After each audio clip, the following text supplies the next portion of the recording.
Welcome to the competitive landscape. As a software development firm, we are intimately aware of the development process, and this can be applied to starting up a business as well.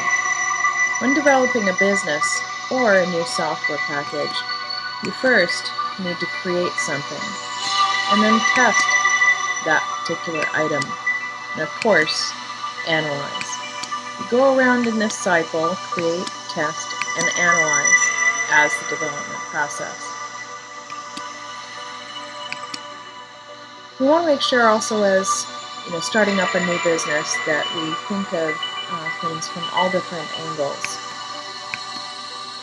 that we're primarily focused on the customer needs because they're the ones we're doing this for. Also, that we have making sure that our personal financial needs are taken care of. This could be supplemented by freelance projects or other jobs.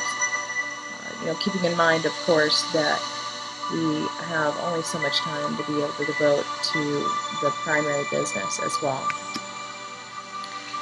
In addition, it's important to build our skills with education, training, and certification. Not only does it build a reputation within the industry, but also builds our skills or enhances our existing skills. It's also important, of course, to have industry experience. And we do happen to have quite a bit of industry experience on the software and networking engineering sides.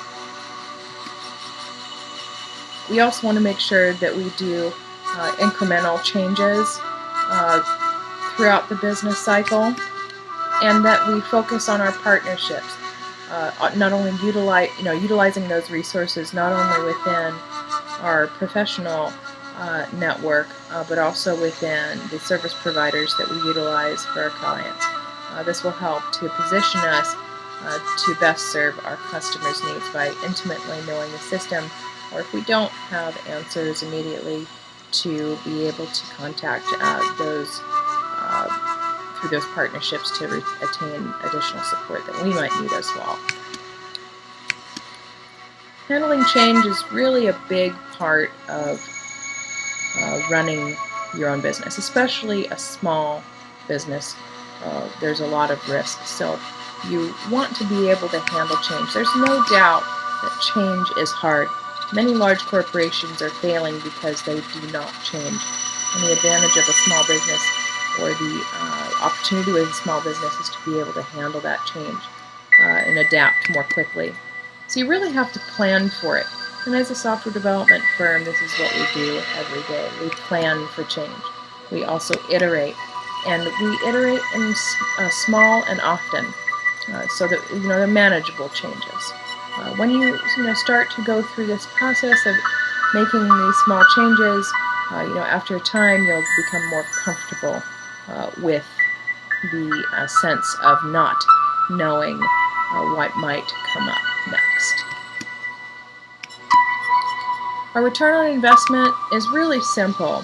When it comes to software development, there's a lot of opportunity for good money. This sort of thing runs and drives the business.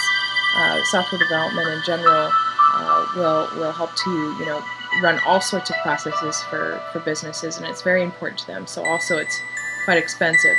Now, as a open source software development firm, there are some reductions in cost to the customer, but the base service is still competitive with other software development firms. But you want to make sure that you still have a return on investment. Especially as a new startup, you don't want to be taken advantage of. So there's some things that we might be able to take advantage of, or might be able to do to supplement our investment. To create maybe some training or support videos. We've had some ideas as well about having two separate sort of sections where maybe a subscription package versus for some things, some free training videos, also some premium videos in general, or customer training materials and our support materials and our contracts. Also, we want to make sure that we draw the line that Certain things like free estimates don't go too far into actual software development tasks. That an estimate is a general plan, but it may be imperative to make it clear that where the scope is of that particular plan, and if you have some need for changing the plan, that there's some contingencies built in to mitigate any additional costs that's necessary to deal with that. But again, you want to make sure that you draw the line that you don't provide the actual software development tasks before getting paid. Generally also that we want to make sure that we think big.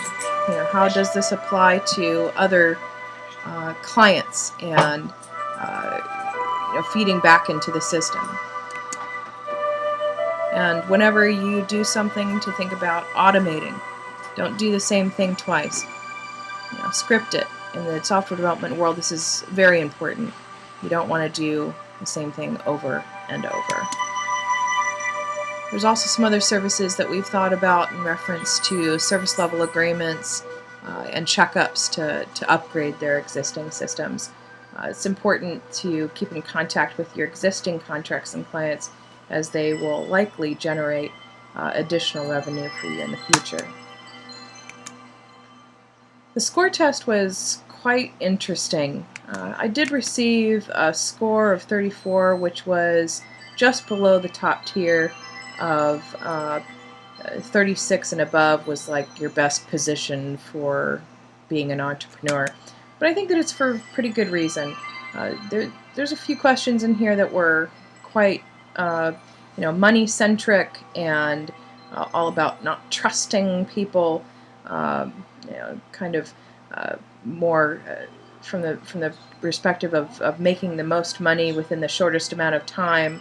But it did seem to be a little bit contradictory at times as well. At one point it was suggesting that you should listen to advice, but then on the other hand, don't trust authoritative figures.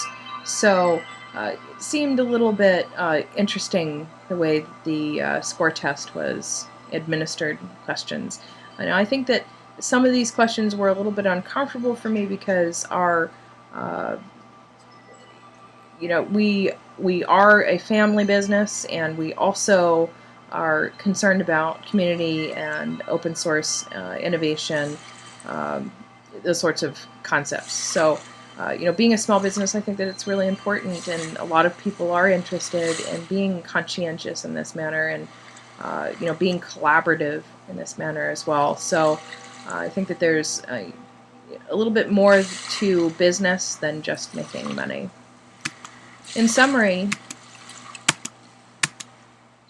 we do expect to spend time and money, a lot of time and money with this sort of thing. And I think that anyone starting up a new business should expect to do so.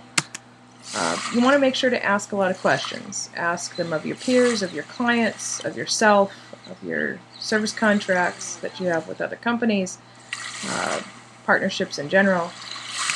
Also, you want to make sure to test things, even break them, fix them, and test them again.